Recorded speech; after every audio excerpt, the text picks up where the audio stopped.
Boom. And we are live. Combo Nation, the number one guest on the MVP podcast, the NBA playoff edition featuring Andrew Combo Salop. How are you, sir? I'm doing well, man. We're here, Max. We are here. We are here. Tons of NBA playoffs. You're looking sharp. You have new studio lighting. I do. All the technical difficulties were on my end. You're living large. I'm out here, man. We needed some more lighting. I noticed that last episode we got it done. We made it happen. Amazon came through in the clutch. We're here, man. We're lighted up and all is well. Thanks so much for having me back on your show. It's always great talking basketball with you, Max. You're the number one basketball guy on the show. The people have demanded more combo. So now you are here. Let's dive right into it. Let's start off in the Eastern Conference, actually. What did you make of Milwaukee and Brooklyn? I think we both predicted Brooklyn to win that series, but obviously we considered health. We thought we were getting a healthy James Harden and a healthy Kyrie. Kyrie sprains his ankle. He's out for the series. James Harden has a hamstring strain, so he really wasn't James Harden. But no excuses. Milwaukee won that series. What did you make of it? Yeah, I mean, as you said, the last thing you said, a win's a win pretty much, right? So it doesn't matter what happened. But, if the Nets are healthy, I mean, it's over. It's over 5 games. Yeah, I would say 5, the most 6.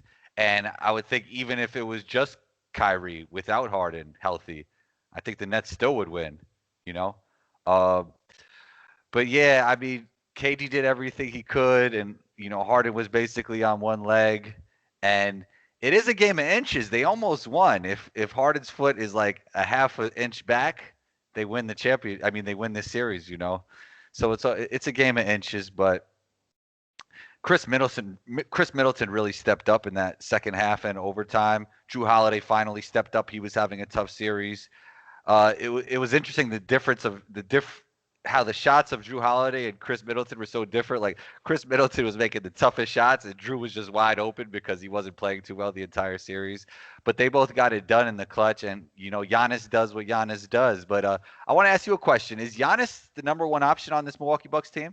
No, I don't think he is. I think Middleton, especially down late in games when you need to hit free throws, when you need big shots, I think they go through Middleton. And to me, I think that says everything. When things are at its toughest, when all the marbles are on the line, I think teams will always show their true colors on who they are because that's when it matters most. And they always go through Middleton. Maybe he doesn't make the shot, but they go through him. The offense runs through Middleton. So I would say Middleton is the number one option on that team, especially late in games. Yeah, I would agree with you. I think he's the number one option, and I also think he's the closer. Yeah, and so what does that say? So if he's the closer and the number one option late in games, he's the number one guy. Now, granted, Giannis will put up better stats. Giannis is the better athlete. Giannis is that premier player on the team. But in order for them to succeed in the playoffs, Middleton has to go through Middleton. And you and I both said this. The more Giannis plays off the ball, the more they do the honest pick and roll, make the defense play honestly, is when they had the most success. When he brings up the ball and he's your primary ball handler, it takes away from Middleton, it takes away from Holiday, and they didn't have success. But whenever it did run through Middleton, I think that's where they found the most success. Yeah, Middleton did have a lot of success, and just Milwaukee as a whole, trying to play a lot of ISO ball like they were the Brooklyn Nets or something, that never really worked for them. Yeah. They made some adjustments with it, but they did go to a lot of Giannis bringing the ball up and everybody just watching. I mean, pretty much through the whole series, but they did get a little bit more misdirection and some screens from Giannis, other guys initiating the offense, which helped them, and they ultimately won this series. It just feels like if I'm trying to come up with an analogy off the top of my head, I don't know if this is going to make sense. It just at the end of the day, I feel like they ran a red light, but they got lucky they didn't get hit by a car. It's like, so there's still a mistake. I still don't think this is a very well-driven car or automobile. Like, I think they won, so it's a temporary Band-Aid on the situation, but I think we saw if they would have lost, we all would have been talking about how Giannis really needs to improve certain aspects of his game, how they have to figure out what is going on, what is not working, what is working, and what we can't have Giannis playing the way he is. But because they won, it just feels like, okay, now let's move on to the Eastern Conference Finals. So in my opinion, I think this series showed so much, but is getting covered up in a way because of the win. Yeah, to say it in a simple fashion, their offense lacks direction. Yeah, I just often, you know. think Giannis got exposed this series. I really do. I think we all saw. Well, I Oh, mean, it's not the first time he's been exposed. I mean, he does have his weaknesses. He's a superstar player, but he definitely has his weaknesses. right, and I don't think you can win with him as your number one guy. Oh yeah, I mean, I've said that, like, I don't know when my tweet was or my post on Instagram was. I said that years ago, I think now. So Yeah, I actually said that I think Giannis will eventually win a championship as a second option. which if they do win it this year, you would be correct because Middleton has been the first option. I think so. So we'll have to pull that back up, post it on IG. You know how we do it, Max. You know how we do it. Um, we don't post anything that we're wrong. So then we go to Atlanta. Oh, go ahead. Yeah. No, I did have something. I did have the Nets winning Game 7, and I told you that had to live on Instagram stories for 24 hours. You know, I but wasn't. I thought the Nets were gonna win that one, man. I thought Milwaukee was going to win Game 7 just because even though Kevin Durant still had an amazing performance, I'm like, he has to slow down maybe a tad, which he didn't, but I didn't see Jeff Green hitting 7 threes again. I knew it was a hobbled James Harden. Their defense isn't always great anyway. It felt like more Milwaukee was beating themselves and Brooklyn really stopping them. So I just felt like if they made slight adjustments, I had more faith in Milwaukee winning that game. But I wasn't even going to ask you that. I just wasn't going to tell the people you predicted Brooklyn to win Game 7. Over here, man. Now they know, but I think a lot of them knew anyway that I had. I mean, also I wanted to stick with my prediction that the Nets would win even with all these injuries. You know. Right. Yeah. So, yeah, that's fair. Got to go down with your ship. You're the captain. So then you go to Atlanta. Atlanta just beat Philly in a crazy 7-game series. I don't know what I said initially on the podcast before that series, but I know right before the series started, I said, I'm going to roll with Atlanta. I had a couple phone calls, especially with Rashad, and we were talking about just how it's like a math equation, threes and twos. And so when I talked to Ryan on Instagram and Brandon, I was like, Seth Curry and Tobias are the X factors because they're the only guys that can just be anywhere close to Atlanta when it comes to threes. And obviously Seth Curry had an amazing series. But ultimately Philly lost. So before we get started on what does this mean for Atlanta and Trae, what do you make of Philly losing? Doc Rivers, obviously, with a disappointing season once again in the postseason, that is. Ben Simmons, I think if anyone has gotten more criticism than in the playoffs, it's got to be Ben Simmons. And then obviously Joel Embiid's comments. So what do you make of Philly? But I always been a defender of Ben Simmons, but it seems like he has regressed with his confidence. Obviously, he became a better defender this year. But on the offensive side of the ball in the playoffs, it wasn't good, and we saw that last night. It was just crazy how he passed up. It all culminated when he passed up that dunk, right? That's a moment we'll always look back at. I don't think that'll get forgotten quick. But, to your Seth Curry point, Seth Curry was great on offense, but on defense, he was a liability. Remember when Gallinari posted him up, I think it was Game 6, and got that crucial bucket. Like, they went right to him. They knew who was guarding, Gallinari. Yeah. And in those red pro models that Gallinari has, he did his little, fadeaway. And Seth Curry, there was nothing he could do. And then Kevin Huerter in Game 7, he just had his way with Seth. And Seth was a big liability on defense, but it might have not have been in Game 7 without Seth, right? When it comes to the offensive side. So kudos to him. I mean, he did have a great series. And obviously – preseason, I thought he was a great fit for them, and they needed shooting, and I thought it was the right move. It just didn't work out. And yeah, man, so there's a good chance Ben will get traded. I think he's going to take this time to improve his game, to get better. He knows what he has to do. He needs somebody that can really help him with his shooting, and then he needs, first and foremost, he needs to want it. He needs to want to become a better shooter, and it all starts at the free throw line. He needs to make free throws. He needs to work on his shooting with somebody, and he has to put a lot of hours into it.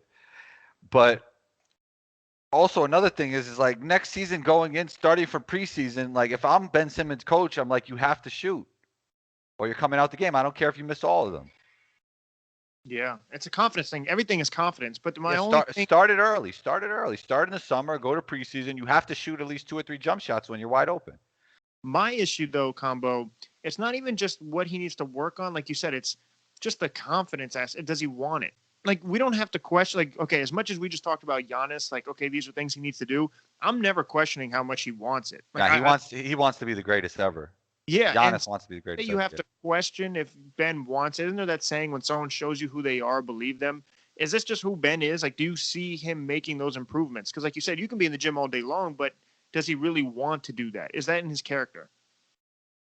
Well, I do think he could do it, and he improved on the defensive side dramatically, especially compared to his LSU years, where Right. he was kind of lazy on that side. So we know he can improve as a basketball player, and defense is all about heart. So he improved on that side. Shooting is more about changing what you do, small tweaks until it gets to a point where you can make shots, and putting in the hours and hours and hours of shooting. We've seen LaMelo Ball become a better shooter. Obviously his touch was way better from younger, but I mean, shooting is the one thing that you could really get better at. Like, I think passing is something that is tougher to get better at. Uh, the knack to get into the lane, I think that's something that's, hard. Right. There's some things that you really need knack for. But shooting is one thing that many NBA players have improved upon. Look at Kawhi Leonard, from college to the NBA. You need somebody that knows what they're doing working with you, and you have to put in the hours. But I think he'll do it, man. I think he knows. There's no way that he doesn't know it now if he didn't know it before.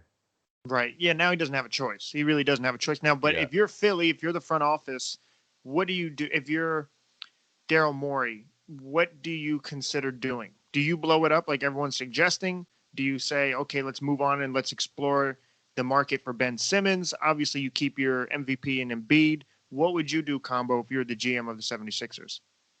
Yeah, I would at this point build around Joel, and I think Ben needs a fresh start somewhere else anyway. So I think it'd be good for both sides. Yeah, I would go look at the market. And I think there's still a market for Ben Simmons. I mean, he's still a very good basketball player at the end of the day. He was an all-star. He's one of the best defenders in the league. And I think you could get something for him. And yeah, I would trade him and build around Joel, keep Seth, get more shooting and defense around Joel, and go from there. One whose game I think he would complement really well would be like a Damian Lillard.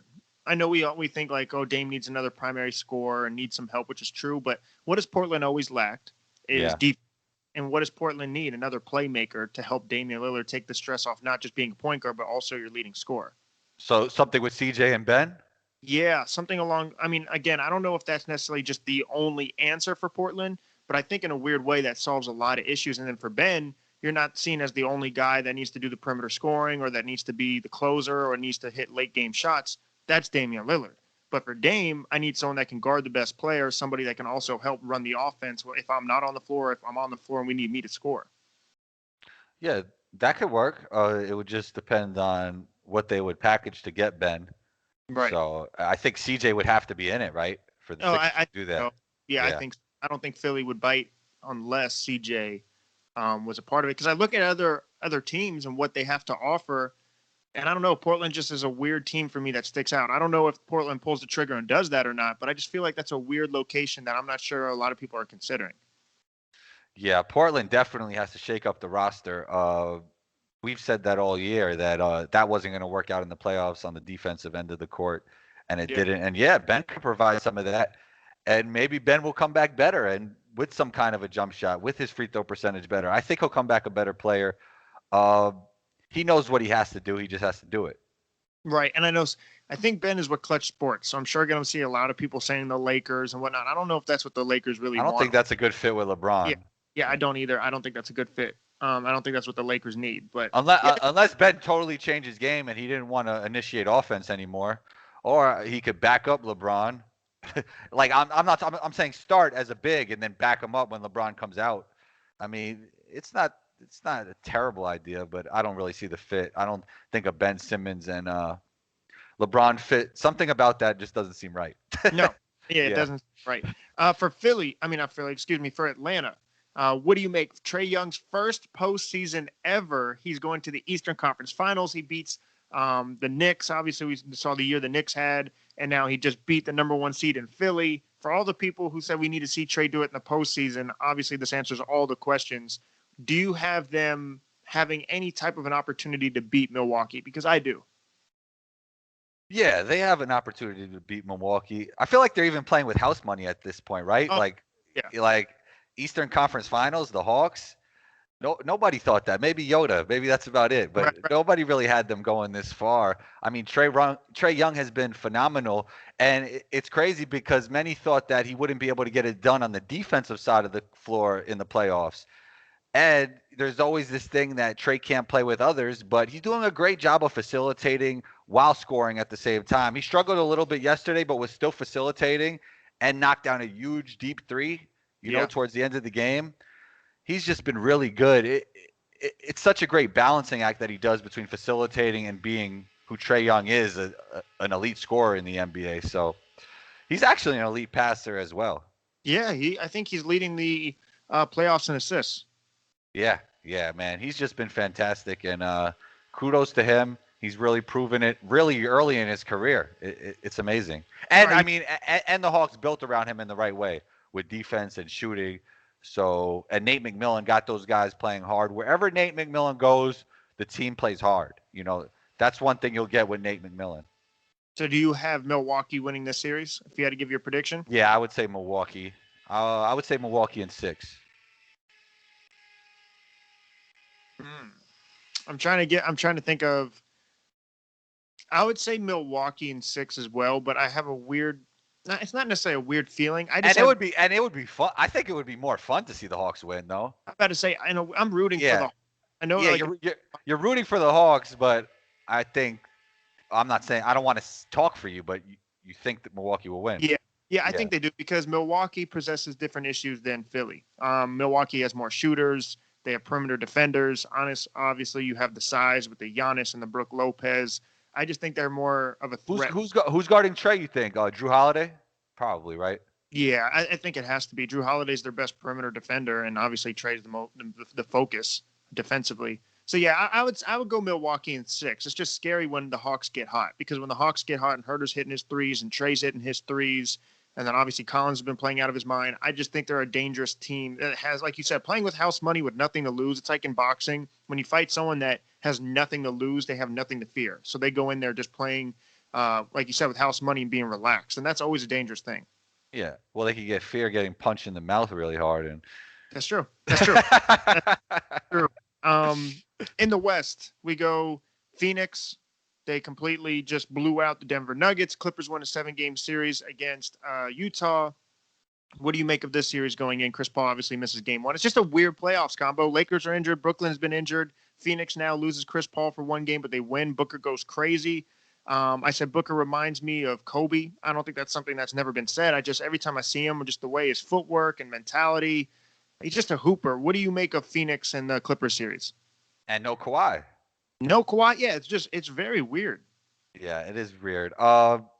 Booker, as I said about Trae Young, has done a fantastic job of, especially with Chris Paul out, facilitating. Like he really played like a point guard type role, especially in the first half, and then he got into his scoring in the second half, and he 40 and a triple double. I mean, he never had a triple double before.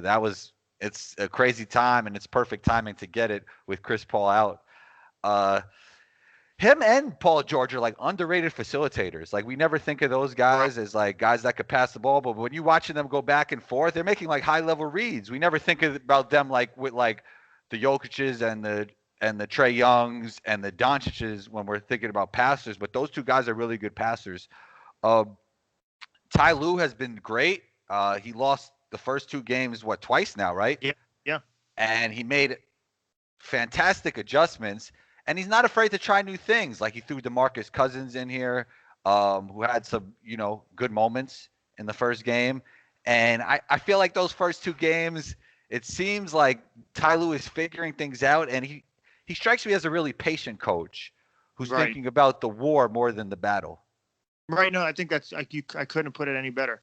His ability to make adjustments to lineups and to figure and not one thing that I absolutely am so impressed with is you have the pressure of Clippers never succeeding in history.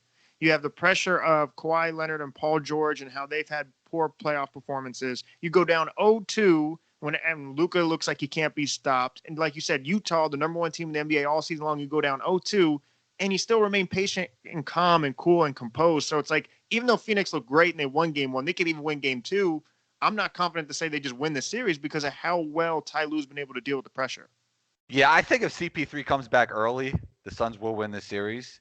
I agree. And going back to the Clippers, like Batum at the 5 was the key to that.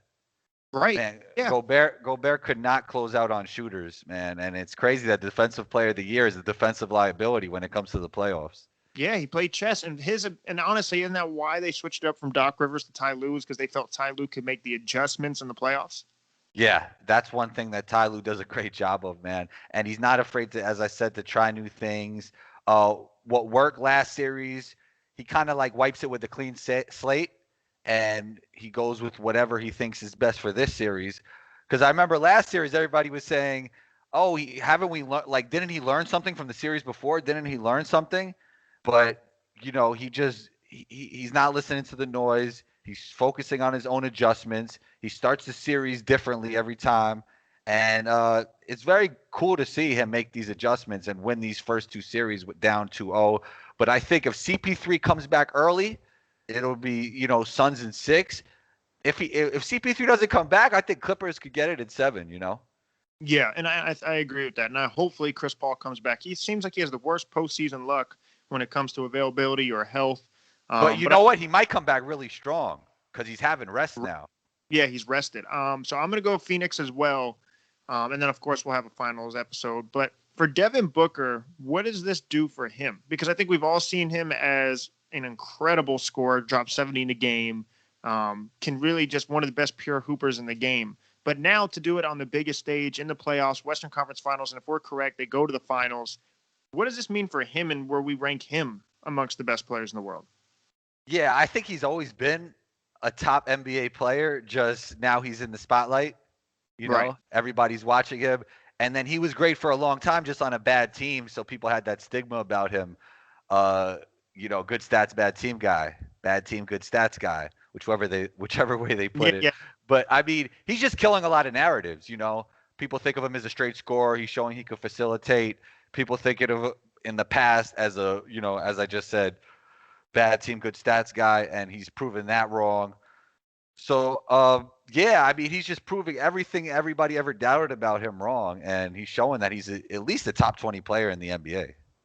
How many years has he been in the league? Because I thought about it. He's still really young. I think he's only like a year older than me, but I feel like he's been scoring forever. It feels like year 5. Yeah. I could be wrong. Let me see. What year did Kobe pop? Devin Booker, wait.